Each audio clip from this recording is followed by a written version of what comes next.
ذی الحج کی 18 تاریخ ہماری تاریخ کے ایک روشن باب کا عنوان ہے، اور وہ روشن باب ہے حضرت عثمان رضی اللہ تعالیٰ عنہ کی شہادت۔ حضرت آپ حیران ہو رہے ہوں گے کہ اتنی عظیم شہادت واقع ہوئی، اور حضرت عثمان رضی اللہ تعالیٰ عنہ جو حضور صلی اللہ علیہ وسلم کے دوہرے داماد ہیں، اسی لیے ان کو ذو النورین کہا جاتا ہے۔ پھر یہ کہ بیعت رضوان جس کی قرآن مجید میں بڑی تعریف آئی ہے، وہ حضرت عثمان کے خون کا بدلہ لینے کے لیے لی گئی۔ پھر اسی موقع پر رسول اللہ صلی اللہ علیہ وسلم نے حضرت عثمان کو اس سعادت سے محروم نہ کرنے کے لیے اس بیعت کے آخر میں اپنے دونوں ہاتھ نکالے اور ایک ہاتھ کو دوسرے ہاتھ پر رکھا، اور پھر بیعت لی اور کہا کہ یہ میرا ہاتھ ہے اور یہ عثمان کا ہاتھ ہے۔ یوں حضرت عثمان رضی اللہ تعالیٰ عنہ اس بیعت میں دو حیثیت میں ہیں۔ ایک تو یہ کہ اس ساری بیعت علی الموت حضرت عثمان کے خون کا بدلہ لینے کے لیے ہے، لیکن چونکہ اللہ تعالیٰ کو بہت پسند آئی وہ بیعت، اور قرآن مجید میں سورہ فتح کے اندر اس کی تعریف کی گئی کہ بے شک اللہ تعالیٰ راضی ہو گیا ان لوگوں سے، ان مومنوں سے کہ جو ایک درخت کے نیچے اللہ کے رسول صلی اللہ علیہ وسلم کے ہاتھ پر بیعت کر رہے تھے، تو رسول اللہ صلی اللہ علیہ وسلم نے اس سعادت سے بھی حضرت عثمان رضی اللہ تعالیٰ عنہ کو محروم نہیں رکھا۔ حضرت عثمان رضی اللہ تعالیٰ عنہ سے رسول اللہ صلی اللہ علیہ وسلم اتنے خوش تھے کہ پہلے حضرت رقیہ رسول اللہ صلی اللہ علیہ وسلم کی صاحبزادی رضی اللہ عنہ حضرت عثمان رضی اللہ تعالیٰ عنہ سے بیاہی گئیں۔ ان کا انتقال ہو گیا تو آپ نے اپنی دوسری بیٹی حضرت ام کلثوم رضی اللہ تعالیٰ عنہ کو حضرت عثمان کے نکاح میں دے دیا، لیکن اللہ کا کرنا ہوا کہ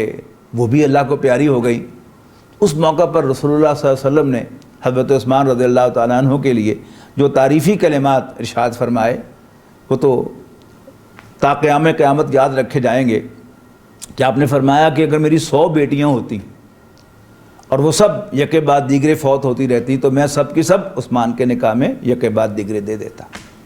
تو یہ کسی بھی سسر کو اپنے داماد پر ایسا اعتماد آپ کو کہیں شاذ ہی ملے گا کہ کوئی سسر جو ہے وہ اپنے داماد سے اتنا راضی ہو کہ وہ کہے کہ اگر میری 100 بیٹیاں ہوتی اور میں عثمان کے نکاح میں دیتا اور کہ یکے بعد دیگرے فوت ہو جاتی تو میں 100 کی 100 عثمان کے نکاح میں دے دیتا رضی اللہ تعالیٰ عنہ۔ حضرت عثمان رضی اللہ تعالیٰ عنہ کے مناقب میں انہیں عثمان غنی کے نام سے پکارا جاتا ہے، یعنی ایک دولت مند انسان تھے، اللہ تعالیٰ نے بڑا کاروبار دیا تھا، بڑی وسعت اور برکت عطا فرمائی تھی، لیکن ہر موقع پر حضرت عثمان رضی اللہ تعالیٰ عنہ نے مسلمانوں کی آڑے وقت میں اپنے مال سے بھرپور مدد فرمائی۔ مدینہ منورہ میں میٹھے پانی کا ایک ہی کنواں تھا جو ایک یہودی کی ملکیت تھا، اور وہ منہ مانگے دام لیتا تھا۔ رسول اللہ صلی اللہ علیہ وسلم کے اشارے پر حضرت عثمان رضی اللہ تعالیٰ عنہ نے بیر روما یعنی اس کنویں کو خریدا اور اس کو مسلمانوں کے لیے، عام پبلک کے لیے وقف کر دیا۔ غزوہ تبوک کے موقع پر رسول اللہ صلی اللہ علیہ وسلم نے واحد موقع ہے کہ جب آپ نے فنڈ ریز کیا ہے اور بھرپور ترغیب دلائی ہے، کہ ظاہر ہے کہ بڑی مہم تھی۔ آج کے اس دور میں بھی بڑے بڑے جو ملک ہیں ان کو جان کے لالے پڑ جاتے ہیں ایسی مہموں کے اندر۔ بہرحال رسول اللہ صلی اللہ علیہ وسلم نے بھرپور ترغیب دلائی کہ جو کچھ لا سکتے ہو لاؤ، کہ حضرت عمر رضی اللہ تعالیٰ عنہ بڑے خوش ہوئے کہ آج اللہ کے رسول نے تقاضا کیا ہے اور میں خوشحال ہوں، لہذا میں آج اللہ کے رسول کو راضی کر دوں گا۔ لہذا وہ اپنے گھر گئے اور اپنے سارے مال میں سے آدھا لے کر رسول اللہ صلی اللہ علیہ وسلم کی خدمت میں لا کے پیش کر دیا۔ حضور صلی اللہ علیہ وسلم نے دریافت فرمایا کہ عمر کیا لائے ہو؟ تو آپ نے فرمایا کہ اللہ کے رسول میں آدھا مال جو ہے وہ لے آیا ہوں۔ حضرت عمر رضی اللہ تعالیٰ عنہ کا خیال تھا کہ اس دفعہ میں ابوبکر سے ضرور بازی لے جاؤں گا رضی اللہ تعالیٰ عنہما، لیکن کچھ ہی دیر میں حضرت ابوبکر بھی اپنا مال لے کے آ گئے۔ تو وہی سوال رسول اللہ صلی اللہ علیہ وسلم نے حضرت ابوبکر سے بھی کیا کہ گھر میں کیا چھوڑ کے آئے ہو؟ تو حضرت ابوبکر نے فرمایا کہ صرف اللہ اور اس کے رسول کا نام چھوڑ کے آیا ہو۔ تو حضرت عمر فرماتے ہیں کہ اس روز مجھے اندازہ ہو گیا کہ میں ابوبکر سے بازی نہیں لے جا سکتا۔ تو یہی وہ موقع ہے کہ جہاں حضرت عثمان رضی اللہ تعالیٰ عنہ نے یعنی کمیت کے اعتبار سے، یعنی کیفیت میں تو حضرت ابوبکر آگے نکل گئے، لیکن کمیت کے اعتبار سے حضرت عثمان رضی اللہ تعالیٰ عنہ نے بہت مال جو ہے وہ اس فنڈ میں دیا۔ کچھ دیر کے بعد رسول اللہ صلی اللہ علیہ وسلم نے مزید کا تقاضا کیا، اور آپ یعنی اشرفیاں جو دینار تھے وہ ڈھیروں دینار لے کر رسول اللہ صلی اللہ علیہ وسلم کی خدمت لے آئے۔ تو رسول اللہ صلی اللہ علیہ وسلم نے اپنے دامن کے اندر وہ دینار لیے اور یوں کر کے آپ انہیں ہلا رہے تھے اور ساتھ فرما رہے تھے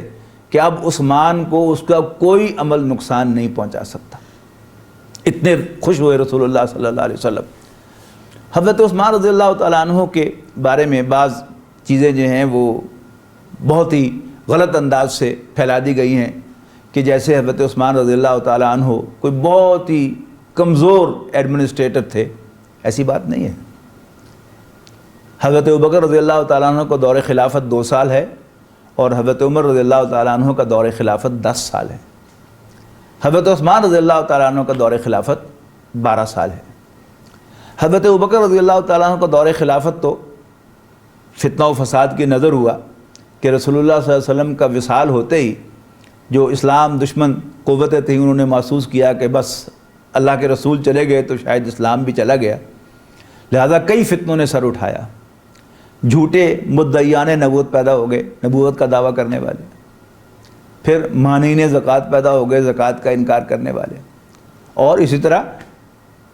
جو نبی اکرم صلی اللہ علیہ وسلم نے ایک لشکر تیار کیا تھا شام پر حملہ کرنے کے لیے،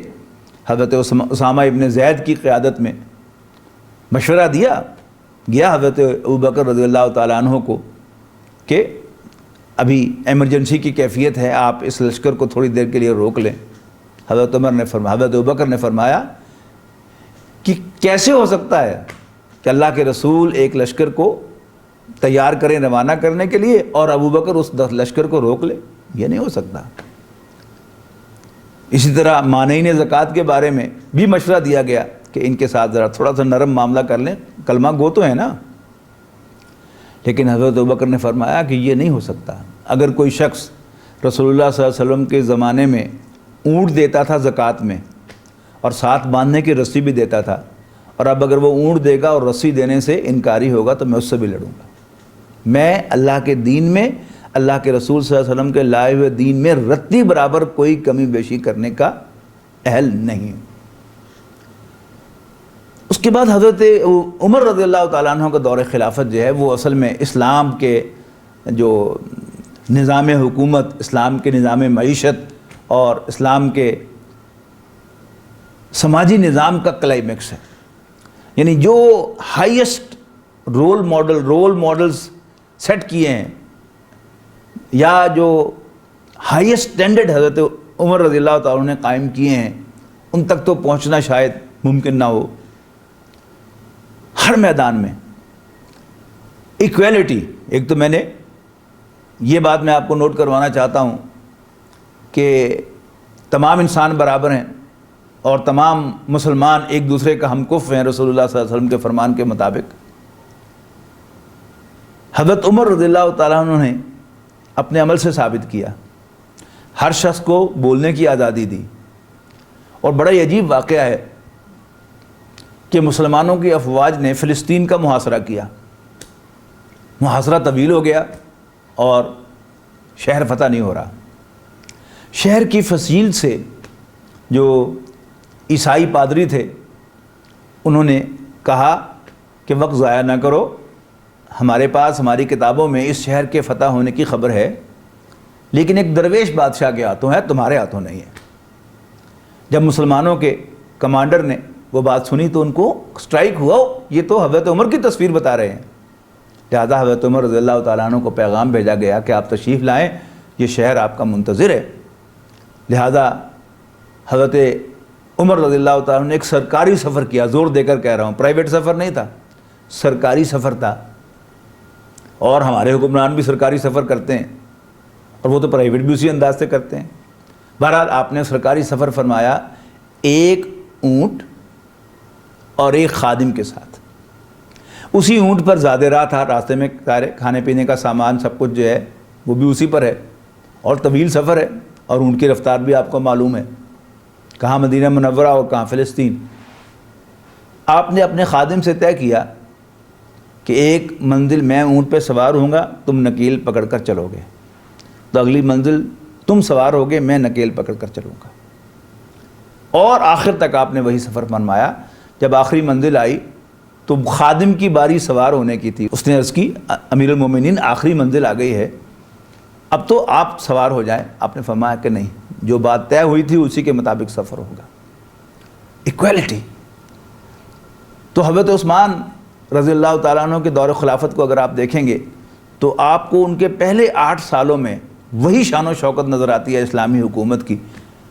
کی، امیر المومنین کی نہیں، کہ جو آپ کو حضرت عمر کے زمانے میں نظر آتی ہے۔ اسی طرح فتوحات کا سلسلہ جو ہے وہ آگے بڑھ رہا ہے، اور اسلامی ریاست کی حدود جو ہے وہ ایکسپینڈ کر رہی ہیں۔ لیکن اس کے بعد پھر جو تکلیف ہوئی اسلام کے دشمنوں کو،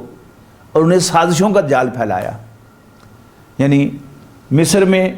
یہ خبریں جو ہیں وہ اڑا دیں کہ شام میں تو یہ ہو رہا ہے، حکمران ایسے عیاشی کر رہے ہیں، یہ زیادتیاں ہو رہی ہیں، یہ ہو رہا ہے، اور ایران کے اندر مصر کے خلاف، مصر میں شام کے خلاف، شام میں مصر کے خلاف۔ اب اس میں ایک ایسی ہوا چلی کہ اس کو ظاہر ہے پیچھے سے آرگنائز کیا گیا، ایسا نہیں ہے کہ بائی دی وے ہو گیا کہ وہ سارے کے سارے جو ہے اٹھ کے آگے، نہیں، سازش ہمیشہ پلان کی جاتی ہے اور اس کو آرگنائز کیا جاتا ہے کہ ہر طرف سے بلوائی آ کر اکٹھے ہو گئے، اور انہوں نے حضرت عثمان رضی اللہ تعالیٰ عنہ کے گھر کا محاصرہ کر لیا۔ اب حضرت معاویہ، حضرت عمرو بن العاص رضی اللہ تعالیٰ عنہما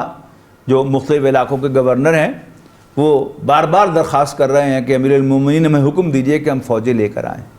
لیکن امیر المومنین حضرت عثمان ابن عفان رضی اللہ تعالیٰ عنہ کا ایک ہی جواب ہے کہ میں اپنی حفاظت کے لیے کسی مسلمان کلمہ گو کا خون نہیں بہانا چاہتا۔ یہ کہنا بہت آسان ہے کہ تمام انسان برابر ہیں اور ایک مسلمان دوسرے کا ہم کفو ہے، لیکن عملاً ثابت کرنا کہ میرا خون کسی دوسرے مسلمان کے خون سے بڑھیا نہیں ہے، میری حفاظت کے لیے کسی دوسرے مسلمان کا خون کیوں بہایا جائے گا۔ پھر حضرت عثمان رضی اللہ تعالیٰ عنہ کا حیا جو ہے اس کے تو کیا ہی کہنے ہیں۔ نبی اکرم صلی اللہ علیہ وسلم کا فرمان ہے کہ اکثرہم حیاء عثمان،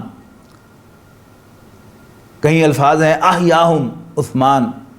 یعنی مسلمانوں میں سب سے زیادہ حیا کرنے والا، حیادار شخص جو ہے وہ عثمان ہے رضی اللہ تعالیٰ عنہ۔ عجیب واقعہ ہے کہ ایک مرتبہ رسول اللہ صلی اللہ علیہ وسلم تشریف فرما تھے اور کچھ اور صحابہ بھی تھے، ذرا آپ ریلیکسڈ بیٹھے ہوئے تھے، حضرت عثمان حاضر ہوئے تو رسول اللہ صلی اللہ علیہ وسلم نے باقاعدہ یعنی اپنی پوزیشن درست کر کے اپنا تہبند وغیرہ اور نیچے کر لیا، یعنی ظاہر ہے گھٹنے سے اونچا تو نہیں ہوگا اس لیے کہ وہ تو جائز نہیں ہے،